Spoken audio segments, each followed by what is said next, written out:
Avez-vous déjà rêvé de vous retrouver à la place d'un trapéziste qui effectue un triple saut périlleux, ou bien encore dans la cage d'un dompteur face à un tigre mangeur d'hommes, ou encore de vous glisser dans la peau de l'homme canon? Eh bien, c'est exactement ce que l'on vous propose maintenant avec des images qu'on a découvertes dans l'émission américaine You Gotta See This, ou si vous préférez, il faut que vous voyez ça. Et pour trouver ces bêtises et ces gaffes, il nous fallait la tête chercheuse de charme que vous connaissez bien maintenant, Noëlla Finzi.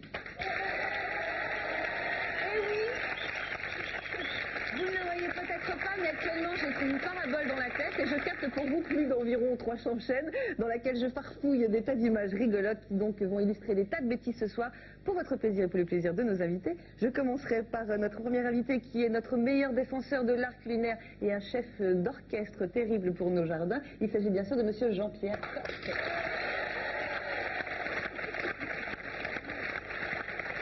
Il est passé du ballon ovale à la thalasso ça rime avec monsieur Serge Blanco. Ouais.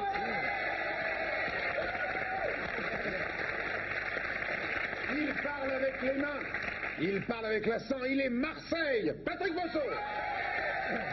Honneur au soleil, honneur à Marseille. Oui.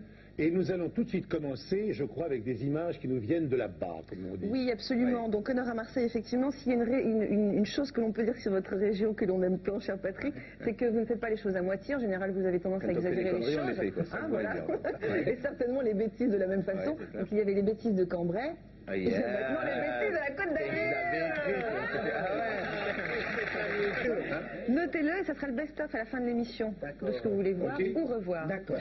Pascal, je ne vous lâche pas. Il paraît que vous adorez les claquettes. Vous avez pris des cours de claquettes, vous claquetez, vous adorez les films avec les claquettes. Il va nous en faire un petit morceau. Alors justement, vous nous aviez demandé pendant cette émission. Bah oui, voilà. Non, justement, c'est vrai. Vous nous aviez demandé en préparant cette émission de ne surtout pas vous demander une démonstration de claquettes. Non, parce que alors justement, c'est un petit cadeau pour vous.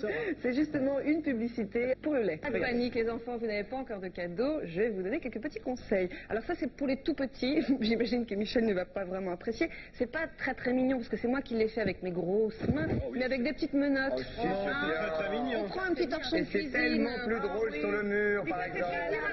La robe de la maman. Moi j'appelle ça les empreintes d'Hollywood. C'est vrai? C'est mignon? Ah oui, très bien. Donc voilà. tu trempes tes mains alors, dans le sang. Et tu appuies bien tes mains dans la ratatouille comme on vient de faire. Il y a aussi une gomme toilette. Dans la carbo. Ah, ça aurait été c'est quoi ça? C'est une empreinte de boîtier.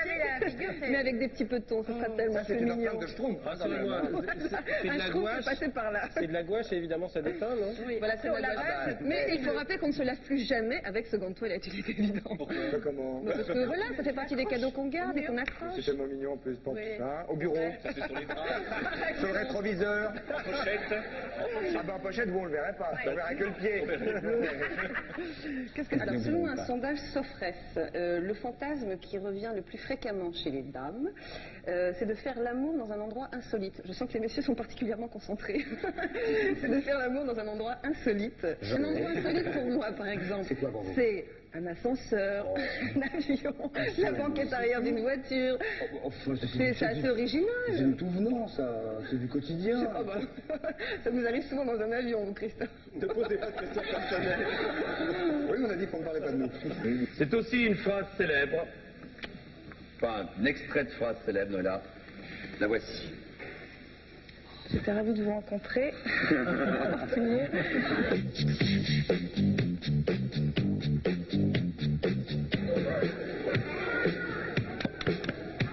Salut. Voilà, c'est un bonjour face au Rick et Noëlla. Viens ma bande. Tu connais Groucho et Chico? Est-ce que tu connais Marie-Claude Bomsel? Qu'est-ce que c'est un oiseau? Bah oui.